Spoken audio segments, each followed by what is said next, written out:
Në fshatin e bekuar të Nurhanit jetonte një vajzë Meriem, jeta e së cilës duke si mëshirim i drejtësisë dhe devotshmërisë. Ajo e njihte Kur'anin përmendësh, duke u mësuar fëmijëve me dashuri dhe durim. Të gjithë e adhuronin, duke e bekuar në lutjet e tyre, duke menduar se ajo ishte caktuar për një vend mes të drejtës, por në orën e vdekjes së saj ndodhi diçka e papritur. Diçka që tronditi fshatin deri në themel dhe zbuloi të vërteta të hidhura për jetën e saj. Pse toka refuzoi trupin e saj dhe çfarë fshihej pas fasadës së saj të përsosur. Kjo histori do t'ju bëjë të mendoni thellë mbi kuptimin e vërtet të devotshmërisë.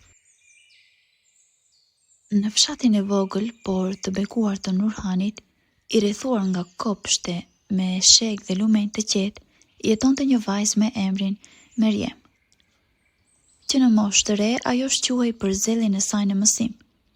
Meriemi studionte Kur'anin me sinqeritet, sikur çdo fjalë t'i dëpërtonte në zemër. Vetë natyra dukej se e favorizonte. Kur ajo recitonte vargjet, era pushonte. Zogjt ngrinin në deg dhe dielli ndriçonte butësisht rrugën e saj. Në moshën 20 vjeçare, Meriem e dinte të gjithë Kur'anin përmendësh, një gjë që e kishin zili edhe shumë pleq. Ajo u mësonte fëmijëve në xhamin lokale. Zëri i saj i butë, durimi dhe dashuria për fëmijët e bën atë të preferuar mes të gjithëve banorëve. Të varfrit dhe të pasurit njësoj bekonin Meriemin në lutjet e tyre, dukej se vetë fati i kishte përgatitur një vend mes të drejtëve. Por jeta gjithmonë i vën në provë zemrat aty ku më pak e presim. Pas vdekjes së babait të saj, Meriem mbeti me barën e kujdesit për nënën e saj të sëmur. Nëna shpesh i kërkonte ndihmë, të sillte ujë, të shërbente ushqim edhe thjesht të ulej pranë saj. Në fillim, Meriem ishte durueshme, por me kalimin e kohës, lodhja, pakanaçësia dhe iritimi i brendshëm filluan të grumbulloheshin në shpirtin e saj si një helm i qetë por shkatërues. Një ditë, Meriem, e lodhur nga shqetësimet e vazhdueshme, i bërtiti nënës së saj me inat dhe u kthye nga kërkesa e saj. Ndonjëherë, është turp të thuhet, ajo i alejoi vetes të ngrinte zërin duke e lënë nënën e saj të refuzuar me lot. Askush nuk e dinte këtë. Para njerëzve, Meriemi mbetej e devotshme.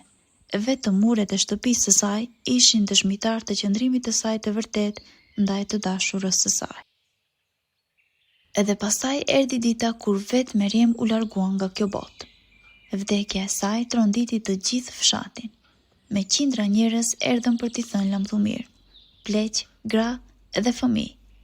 Ata mbanin lule në duar, lexonin vargje nga Kur'ani dhe secili lutej për shpirtin e saj. Varmjesit Samir i u dha detyrat të përgatiste varin. Samir ishte një burr modest dhe i devotshëm. Ditën kur u drejtua për në Vareza, qielli u mbulua me re të rënda gri. Era u lërinte në majat e pemëve, sikur e vetë ajri paralajmëronte fatkeqësinë e afërt. Kur Samir filloi të gërmonte tokën, ajo rezultoi të ishte jashtëzakonisht e fortë, sikur po rezistonte, duke mos dashur të hapte thellësitë e saj.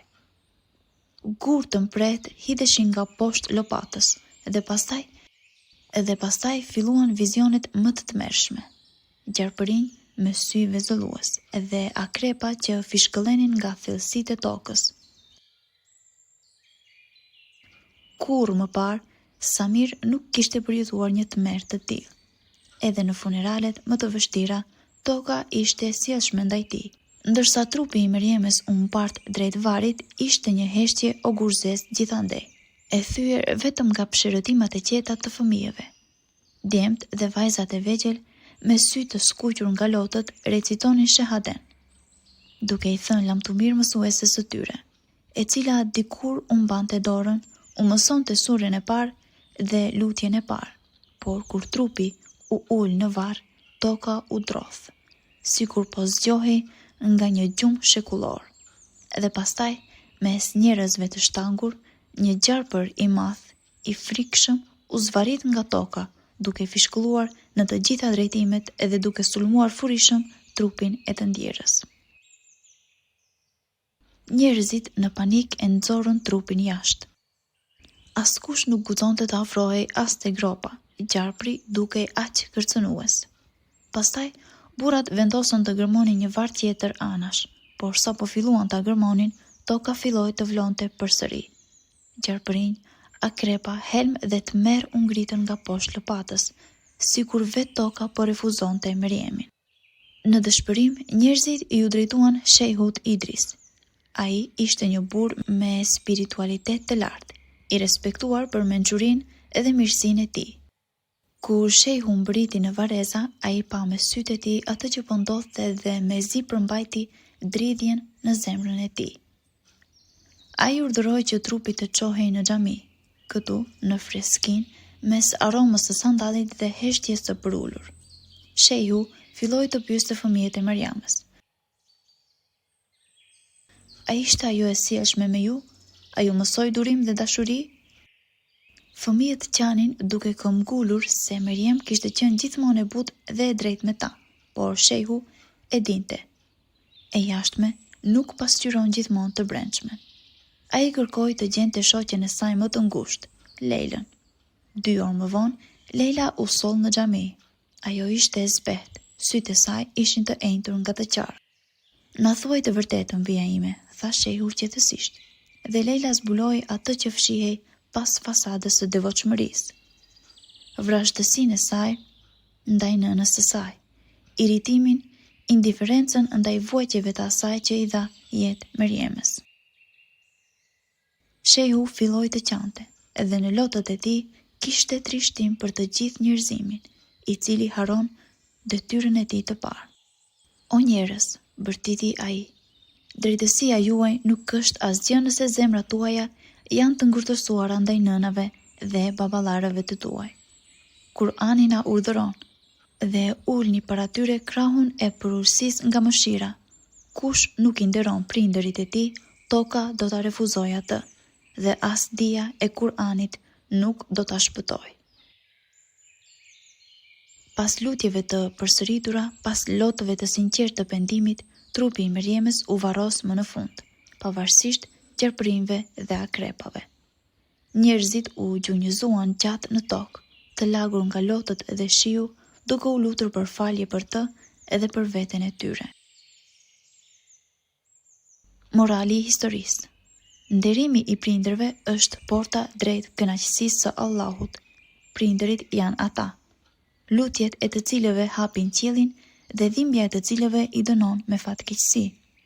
Kushdo prej nesh mund të studiojë libra, të mësoj përmendësh lutje, të bëhet i respektuar në shoqëri, por nëse zemra e tij është ngurtësuar ndaj familjes së tij, gjithë kjo do të kthehet në mashtrim. Kujdesuni për prindërit të tuaj, përqafoni ata, falenderojuni për çdo ditë që jetojnë, mos lejoni që irritimi t'ju prek as në vështrimin tuaj ndaj tyre. Jini të shpejtë për të qenë pranë kur ju thërasin, sepse do të vijë dita kur zëri i tyre nuk do t'ju thëras më, dhe atëherë do të jetë shumë vonë. Le të jetë secili prej nesh mes atyre prindërit e të cilëve do të thonë me buzëqeshje në ditën e gjykimit: Zot, kënaqu me fëmijën tim, siç u kënaqa unë me të në këtë jetë. Amin.